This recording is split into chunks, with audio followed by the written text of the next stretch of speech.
বলে হাসবি রব্বি মা ফি কলবি নূর মুহাম্মদ সাল্লাল্লাহু বলে নূর মুহাম্মদ লা ইলাহা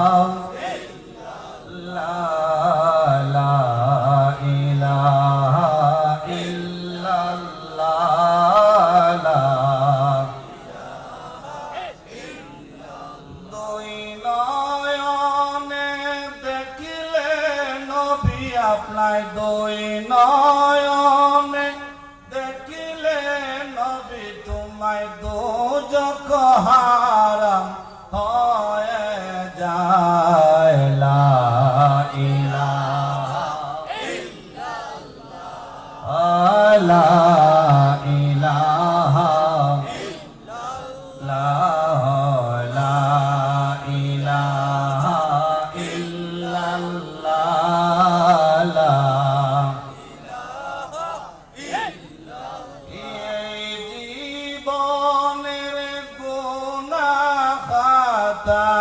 এই জীবনের গুনাহ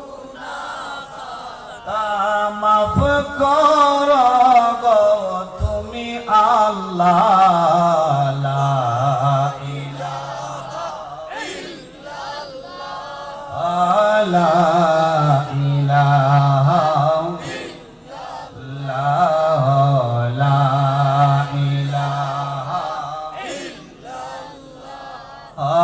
লা ইলাহা মনে বড় আশা ছিল মনে বড় আশা ছিল যাব সোনার মদিনা লা ইলাহা ইল্লাল্লাহ লা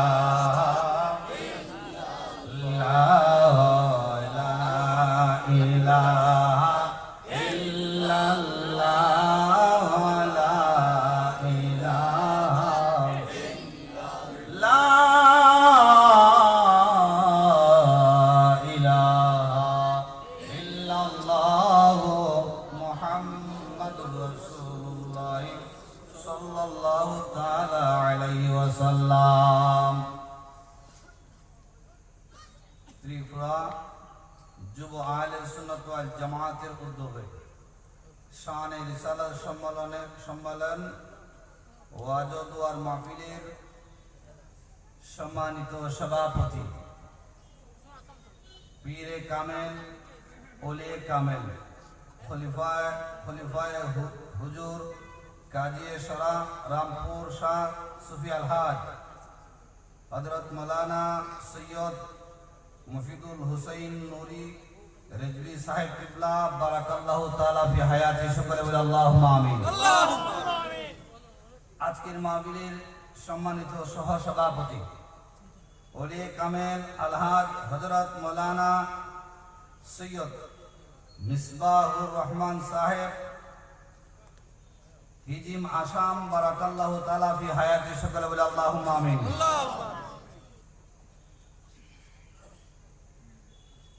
উদ্বোধক হিসাবে যিনি আজকের মাহফিলের রাহবার ছিলেন খলিফায়ে হুজুর তাজুল শরিয়া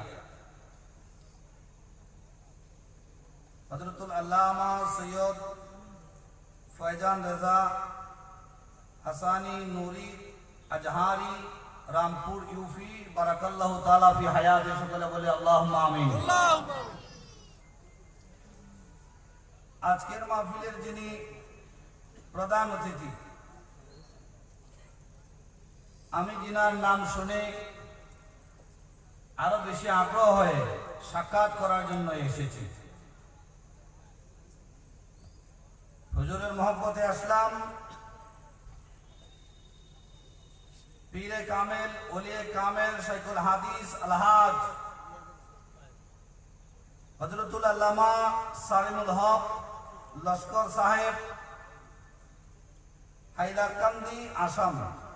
সকলে বলি বারাকাল্লাহু তাআলা ফি হায়াতি, আল্লাহুম্মা আমিন। আজকের মাহফিলে যিনি মেহমানে আলা, পীরে তরিকত হযরতুল আল্লামা আবুল কাসেম নুরি সাহেব মাদ্দাদুল্লাহুল আলী, চট্টগ্রাম, বাংলাদেশ। প্রধান বক্তা হিসাবে যিনি আলোচনা রাখবেন মুনাজির আহলে সুন্নাহ বিশ্বনন্দিত বক্তা মুফতি আলাউদ্দিন মুজাদ্দিদি সাহেব, বাংলাদেশ। আরো যিনি আলোচনা রাখবেন বিশেষ অতিথি হিসাবে হযরত আল্লামা মুফতি ইসলামউদ্দিন রেজভী, রামপুর ইউপি। আরো যিনি আলোচনা রাখবেন সুদূর বাংলাদেশ থেকে আগত, যিনি এবং আমি একসাথে দুজন এসেছি, আন্তর্জাতিক ইসলামী আলোচক আলহাজ মৌলানা ওমর ফারুক নঈমী সাহেব। আজকের মাহফিলে বিভিন্ন দেশ থেকে, বিভিন্ন এলাকা থেকে আগত আল্লাহ প্রেমিক, রসুল প্রেমিক, অলি প্রেমিক,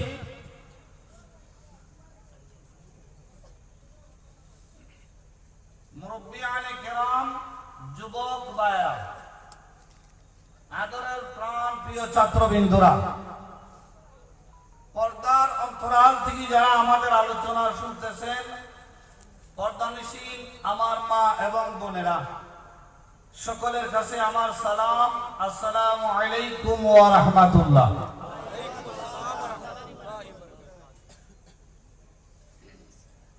পোস্টারে আরো অনেকের নাম বলা ছিল, সময় কিন্তু আমার হাতে কম। আমি যদি নাম বলি আমার সময়টা এভাবে চলে যাবে, দু চারটা কথা আপনাদের সামনে বলার আর সুযোগ হবে না, তাই অনেক নাম ছেড়ে দিলাম। খাস করে আমি শুধু দোয়া নেওয়ার জন্য এসেছি আপনাদের কাছে। আমার মতন নগণ্য গুনাহগার ছোট্ট মানুষ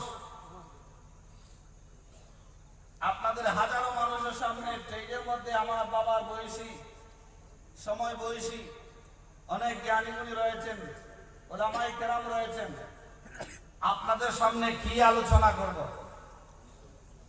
তবু আমি চেষ্টা করব, আল্লাহ পাক যদি আমাকে কিছু বলার তৌফিক দান করেন, ইনশাআল্লাহুল আজিজ দু চারটা কথা বলার জন্য আল্লাহর কাছে আমি।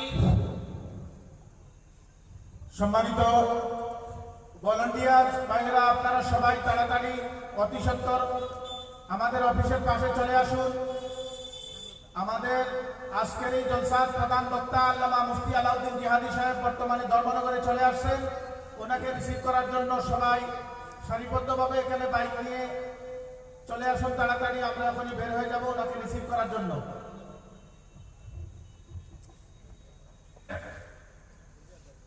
আজকের মাহফিলে আল্লাহ পাক রব্বুল আলামিন আমাদেরকে আসার বসার যে সুযোগটুকু দান করেছেন, সে মালিকের দরবারে মহব্বতের সহিত একবার উচ্চ আওয়াজে সকলে বলে আলহামদুলিল্লাহ। আমরা আরো শুকরিয়া আদায় করছি, যেই নবী না হলে আল্লাহ পাক আরশ, কুরসি, লৌহ কলম, এক কথায় কোনো কিছু আল্লাহ সৃষ্টি করতেন না।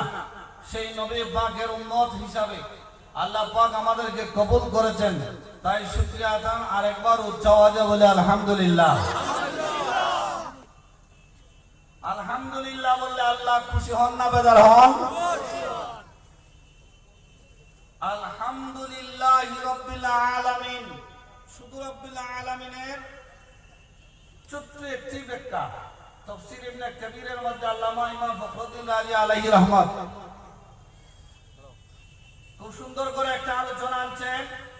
পৃথিবীর মধ্যে যত গাছ আছে সকল গাছকে একত্রিত করে যদি কলম বানানো হয়, আর এই যে আমাদের দেশে আরব সাগর আছে, আটলান্টিক মহাসাগর আছে, এইরকম 7টা সাগরের পানির যুগ করে যদি খালি বানানো হয়, আর যদি রব্বুল আলামিনের শান যদি লেখা শুরু করা হয়, লিখতে লিখতে লিখতে লিখতে 7 সমুদ্রের পানি শেষ হয়ে যাবে, রব্বুল আলামিনের শান লেখা শেষ হবে না। বড় করে বলি না সুবহানাল্লাহ। আপনারা আজকের মাহফিলে এসেছেন, নারায়ে তাকবীর, নারায়ে তাকবীর।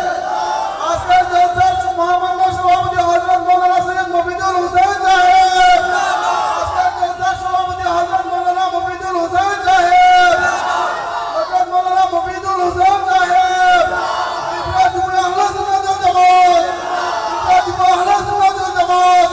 আজকের জলসার সম্মানিত সভাপতি হযরত মাওলানা মফিদুল হোসেন সাহেব।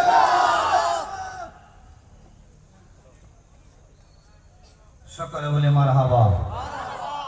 আজকে মাহফিলের সম্মানিত সভাপতি হুজুর এসেছেন, আপনারা খুশি না বেজার?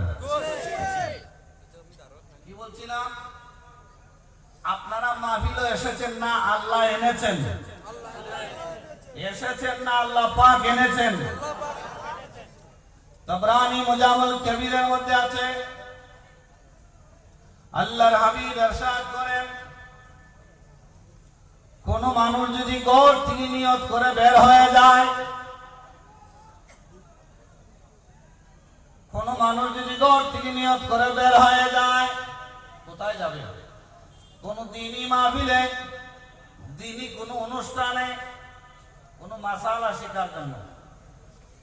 আল্লাহর হাবিব বলেন, ওই ব্যক্তিকে আল্লাহ সুবহানাহু ওয়া তাআলা আল্লাহর একদম রহমতের ফেরেশতা রেখেছেন, তারা ওনাকে বেষ্টন করে যেই জায়গায় যাবে বলে নিয়ত করেছে, সেই জায়গার মধ্যে আল্লাহ রাব্বুল আলামিন তাকে পৌঁছায় দেন।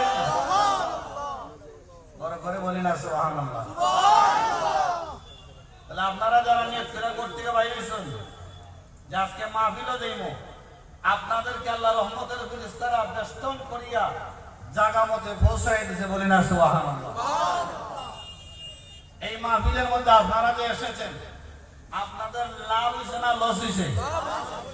এই জায়গাটা তো মনে হয় একটা মাঠ, জমিন, ঠিক কিনা? অথচ তিরমিজি শরীফের হাদিস, আল্লাহর হাবিব বলেন, ইজা মারাতুম বিরিয়াদিল জান্নাহ ফারতাউ, ক্বালু ইয়া রাসূলুল্লাহ ওয়া মা রিয়াদুল জান্নাহ, ক্বালা মাজালিসুজ যিকির। আল্লাহর হাবিব সাহাবায়ে কেরামদেরকে উদ্দেশ্য করে বলেন, আমার সাহাবীরা, তোমরা যখন রিয়াদুল জান্নার পাশ দিয়ে যাইবা, তখন ফারতাউ, রিয়াদুল জান্নার মধ্যে প্রবেশ করিও, রিয়াদুল জান্নার কিছু ফল ভক্ষণ করিও। ক্বালু ইয়া রাসূলুল্লাহ ওয়া মা রিয়াদুল জান্নাহ, ওগো আল্লাহর নবী, কোন রিয়াদুল জান্নার কথা আপনি বলছেন? আমার নবী ক্বালা মাজালিসুজ যিকির, যেই জায়গার মধ্যে জিকিরের আলোচনা হয়, যেই জায়গার মধ্যে মিলাদের অনুষ্ঠান হয়, আমার নবী দুজাহান বলেন ওই জায়গাটা হইল রিয়াদুল জান্নাহ, বেহেশতের বাগান। আপনারা কিসের বাগানে বসলেন? বেহেশতের বাগান। বেহেশতের বাগান। আমি আমার মূল ধারায় যাচ্ছি আপনাদেরকে নিয়ে। তৃতীয় নম্বর বিষয়, আপনারা যে এখানে বসলেন, আপনাদের একটা ফায়দা দরকার আছে না? আমার কথা কি বুঝেননি আপনারা? বুঝতে তো ইনশাআল্লাহ কোনো অসুবিধা হয় না। মুজাহাতুল মাজালিসের মধ্যে হাদিস রয়েছে, আল্লাহর হাবিব বলেন, মান জালাসা আলিমান ফাকান্নামা জালাসানি ওয়া মান জালাসা আলিমান ফাকান্নামা জালাসানি ওয়া মান জালাসানি আজলাসাল্লাহু ইয়াউমাল কিয়ামাতি ফিল জান্নাহ। আল্লাহর হাবিব বলেন, মান জালাসা আলিমান ফাকান্নামা জালাসানি ওয়া মান জালাসানি আজলাসাল্লাহু ইয়াউমাল কিয়ামাতি ফিল জান্নাহ। আল্লাহর হাবিব বলেন, মান জালাসা আলিমান, যারা আলেমের মজলিসের মধ্যে বসলো, ওয়া মান জালাসানি, তারা যেন আমি রাসূলের জামাতে বসলো। খুশি না বেজার? আলেমের জামাতে বসা মানে আমার রাসূলের জামাতে বসা। এরপরে আমার রাসূল বলেন, ওয়া মান জালাসা, আর যারা আমি রাসূলের জামাতে বসলো, আজলাসাল্লাহু ইয়াউমাল কিয়ামাতি ফিল জান্নাহ, আমার সেই উম্মত আমি রাসূলের সাথে আল্লাহর জান্নাতে থাকবে।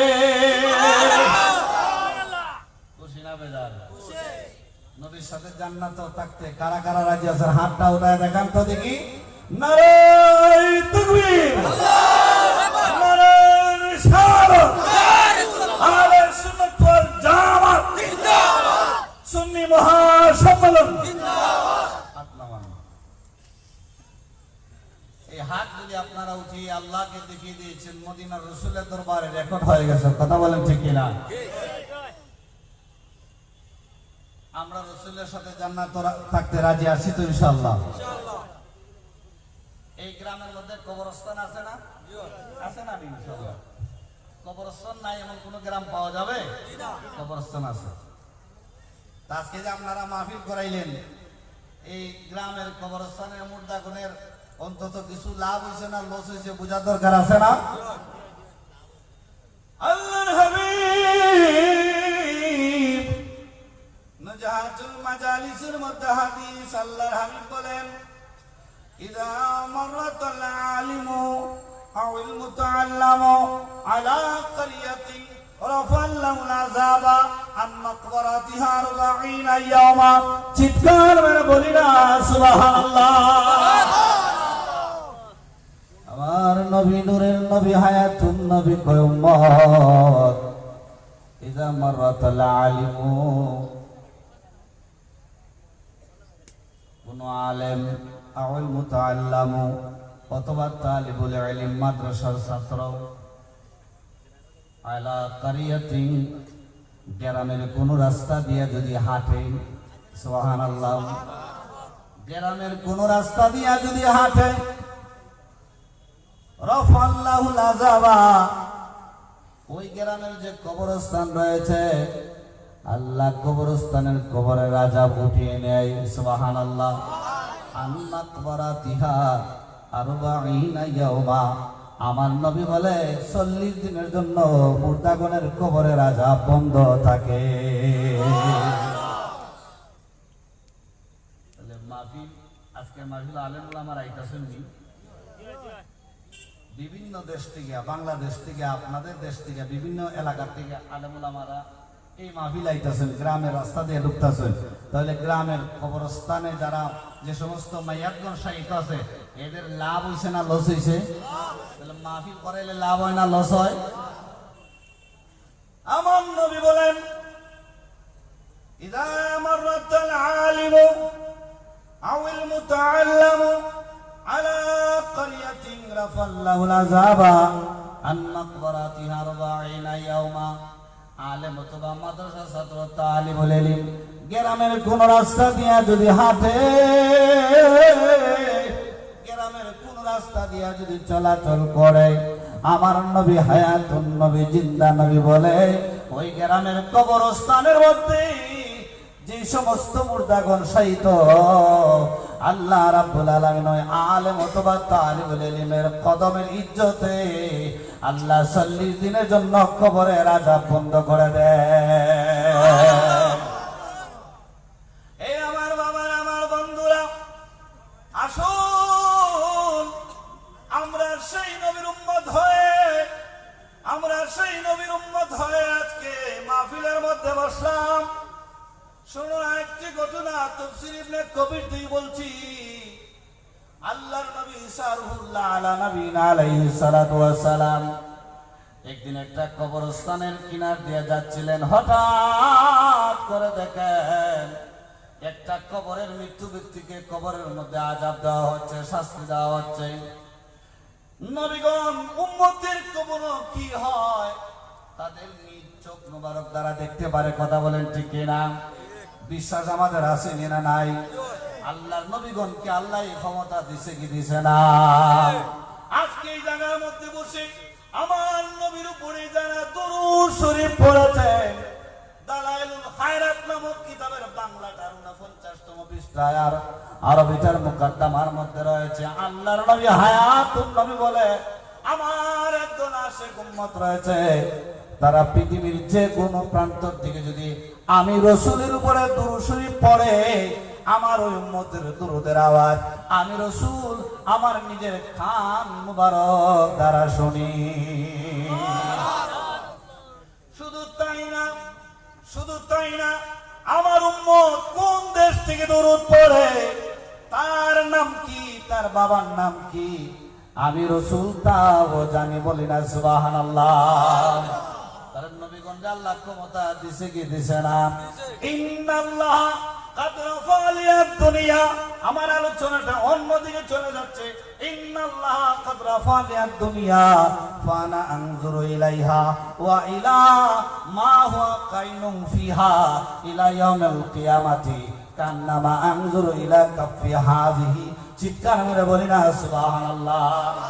আমার নবী নূরের নবী হায়াতুন নবী বলে ইন্নাল্লাহ নিশ্চয় তাআলা কাদ রাফালিয়াদ দুনিয়া, এই যে বিশাল দুনিয়াটা আছে আল্লাহ রাব্বুল আলামিন ফানা আনজুরু ইলাইহা, এই দুনিয়াটা আল্লাহ আমার সামনে তুলে ধরেছেন। ফানা আনজুরু ইলাইহা, আমি রাসূল আমার চক্ষু মোবারক দ্বারা দেখতেছি। ইয়া রাসূলুল্লাহ ইয়া হাবিবাল্লাহ, নবী গো কতক্ষণ পর্যন্ত দেখবেন? আমার নবী বলেন ওয়া ইলা মা হুয়া কাইনুম ফিহা ইলা ইয়াউমিল কিয়ামাতি, এখন থেকে আমি নবী দেখতেছি কিয়ামত পর্যন্ত কি হবে, আরশে কি হবে, লামকানে কি হবে, ইল্লিনে কি হবে, সিজ্জিনে কি হবে, জাবারুতে কি হবে, লাহুতে কি হবে, মালাকুতে কি হবে, কামা কাউসাইনে কি হবে, আরশে আজিমে কি হবে, জান্নাতে কি হবে, জাহান্নামে কি হবে। আমার নবী বলেন ওয়া ইলা মা হুয়া কাইনুম ফিহা ইলা ইয়াউমিল কিয়ামাতি কান্নামা আনজুর ইলা কাফি হাদি, আমার হাতের তালু মুবারক দেখতে যেমন কোনো অসুবিধা হয় না, আল্লাহর গোটা সৃষ্টি জগৎটাকে আমি রাসূল আমার হাতের তালুর মতন এখন থেকে দেখতেছি, কিয়ামত পর্যন্ত দেখতে থাকবো। আরেকটু আওয়াজে বলেন না সুবহানাল্লাহ। এই বিশ্বাস আসেনি না নাই? আমার নবী দেখতে পারে কি পারে না? আমি কি বলছিলাম, ঈসা নবীনা আলাইহিস সালাতু ওয়াস সালাম উম্মতের কবরে দেখলেন আযাব হচ্ছে, এই দৃশ্য দেখে উনি চলে গেলেন। ফিরত আসার সময় দেখেন কবরের মধ্যে রহমতের ফেরেশতারা নুরানি খাঞ্চা হাতে নিয়া কবরের মায়াতের সামনে দাঁড়িয়ে রইলেন। এই দৃশ্যটা দেখে আল্লাহর নবী ঈসা পয়গম্বর একটু অবাক হয়ে গেলেন, আশ্চর্যিত হয়ে গেলেন। এই দৃশ্যটা জানার জন্য দূরে নফল নামাজ আদায় করে আল্লাহর কাছে আরজ করেন, রব্বুল আলামিন আপনি আমাকে একটু বলবেন কি, যাওয়ার সময় দেখলাম আল্লাহ আপনার এই বান্দার কবরে আপনি আযাব দিচ্ছেন, আসার সময় আবার ফিরত দেখি, আসার সময় দেখি তার কবর রহমতের ফেরেশতা। আল্লাহ এই ঘটনাটা কি আমাকে একটু করে বলবেন নি? চিৎকার মেরে একটু বলা যাবে কি আল্লাহু আকবার? আমার আল্লাহ ডাক দেয়া কইছো, ও আমার নবী ঈসা, তাহলে তুমি শুনো, আমার এই বান্দা দুনিয়া থেকে যেদিন বিদায় হয়ে যায়, আমার বান্দার একটা স্ত্রী ছিল, তার বিবাহিত স্ত্রী দুনিয়াতে রেখে চলে এসেছে, তার স্ত্রীর পেটে ছিল সন্তান। সে যখন মারা যায় তখন তার স্ত্রী গর্ভবতী ছিল। সে মারা যাওয়ার কিছুদিন পরে তার স্ত্রী সন্তান প্রসব করলো। আমি আল্লাহর হুকুমে একটা পুত্র সন্তান হয়, মা ওই সন্তানটাকে লালন পালন করিয়া একটু যখন বড় হয়, ওই সন্তানকে মা আমি আল্লাহর কালাম কোরআন শিখার জন্য, আমি আল্লাহর কালাম কোরআন শিক্ষা দেওয়ার জন্য, এ ঈসা শোনো শোনো, মক্তবের মধ্যে হুজুরের কাছে যখন না পাঠায়, ইমাম ফখরুদ্দিন রাজি এই আলোচনা বিসমিল্লাহর ফজিলতের অধ্যায় এনেছেন তাফসীরে কবিরের মধ্যে। মা যখন ছেলেকে যখন পাঠাইলো কোরআন শিক্ষার জন্য, হুজুর বিসমিল্লাহর সবকটা যখন প্রথমেই দিল, আমি আল্লাহর জালালিয়তের জুস পয়দা হয়ে যায়, আমি আল্লাহ